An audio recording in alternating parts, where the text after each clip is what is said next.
The 21st century. It's almost here, and just look at us. You call this progress?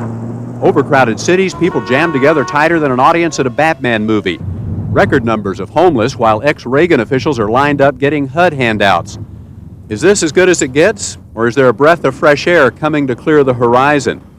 Maybe.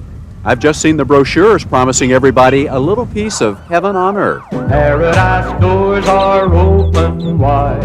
Heaven on earth is by your side. What we mean by heaven on earth is long life and bliss, perfect health, and the ability to fulfill your desires and aspirations in life.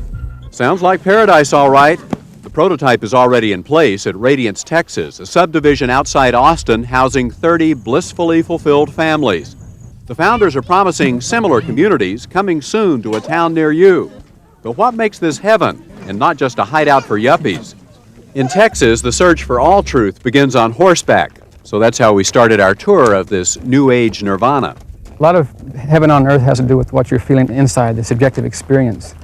When you live in the city of immortals, you'll have these programs. There's 20 different modalities of Maharishi Ayurveda, which will create more inner bliss. If you had trouble following that, Maharishi was the key word. Remember him from the 60s, meeting with the Beatles and other celebrities? Back then, he was promising world peace through transcendental meditation. Kurt Vonnegut remembers being taught to meditate by Mahesh Yogi. I was given a mantra, which I was not to tell anybody. And I tell everybody, I'll tell your audience, it was Aim. It was Aim, Aim, Aim, Aim, Aim. And I tell them that I almost went under then. Get her right on left, granddad. Bend her right. 20 years later, it's Yippee-Tie-I-Eem down in Radiance. Transcendental meditation and the Maharishi's teachings are the cornerstone behind the promise of enlightening schools and crime-free, pollution-free communities. The basis of the school is that the children all meditate. The container of knowledge is expanded, so they're able to accumulate more knowledge in a different way than I've experienced teaching other children.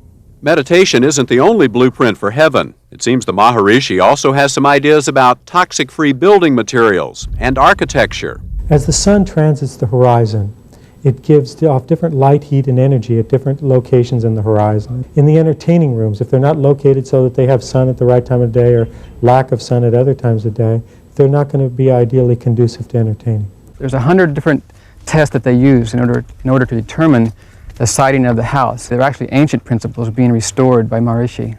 You keep mentioning the Maharishi as being involved in the design of the homes, and yet his specialty has always been working on the spiritual side. What does he know about house building? So now he's decided that it's time to start creating a little bit of heaven on the outside and create these heavenly environments.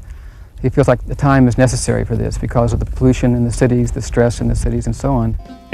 If you're having trouble with the concept of building better neighborhoods through meditation, let's look at the record. How are we doing on world peace since the Maharishi's 68 Tour of America?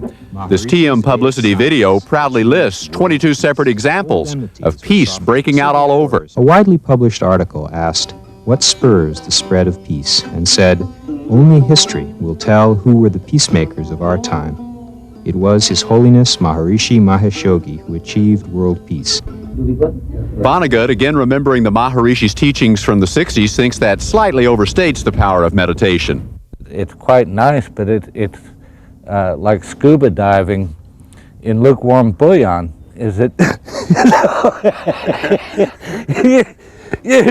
You're down there, and not a hell of a lot happens, and ever so often, a sort of translucent purple scarf will float by, and that's big news down there. All right, the Maharishi subdivisions may not remake the world, but they do promise to make a few individuals feel better, especially with their health clinics. You can reverse the aging process through many of the things that are offered at the Ayurvedic clinic. And so we would hope if we can reverse the aging process that we can live forever. That sounded good enough to get me to visit the clinic. Relaxed, but no younger, I realized if this were really heaven, the houses would be free. They're not. Prices will range from $60,000 to $2 million, depending on which city of immortals you can afford.